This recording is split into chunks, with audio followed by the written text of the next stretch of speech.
পৃথিবীর ফুসফুস খ্যাত রহস্যে ঘেরা এক বন আমাজন। ব্রাজিলের ৬০% জুড়ে অবস্থিত এই বন বহুকাল ধরেই আলোচিত।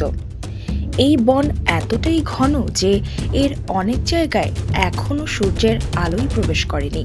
এখানে বসবাস রয়েছে পৃথিবীর সবচেয়ে হিংস্র আর ভয়ঙ্কর সব প্রাণীর। চলুন জেনে নেওয়া যাক এই বনের আলোচিত কিছু ভয়ঙ্কর প্রাণী সম্পর্কে, যার রহস্যে ঘেরা চাদর থেকে বেরিয়ে আসতে পারেনি কেউ। ব্যাঙ, যা সবার পরিচিত প্রাণী। একে দেখে বেশ নিরীহ প্রাণী মনে হয়, তবে নিরীহ এই প্রাণীটির এক ভয়ঙ্কর প্রজাতির বাস আমাজন বনে।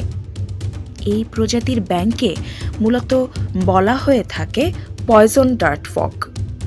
আমাজনে বসবাসকারী এই ক্ষুদ্র ব্যাঙগুলো পৃথিবীর বিষাক্ত প্রাণীর মধ্যে অন্যতম। এর বিষ রয়েছে শরীরের চামড়ার ওপরে। এই ক্ষুদ্রাকৃতির উজ্জ্বল রঙের ব্যাঙকে শিকারীদের দূরে রাখার এক সতর্কবার্তা হিসেবে বিবেচিত হয়েছে। পয়জন ডার্ট ব্যাঙ মাত্র 2 ইঞ্চি লম্বা, কিন্তু এর বিষ 10 জন শক্ত সামর্থ্য মানুষকে মেরে ফেলতে যথেষ্ট। আমাজন বন সম্পর্কে জানেন, কিন্তু অ্যানাকোন্ডার নাম শোনেননি এমন মানুষ পাওয়া বিরল। আমাজনকে বলা হয়ে থাকে অ্যানাকোন্ডার আবাসস্থল।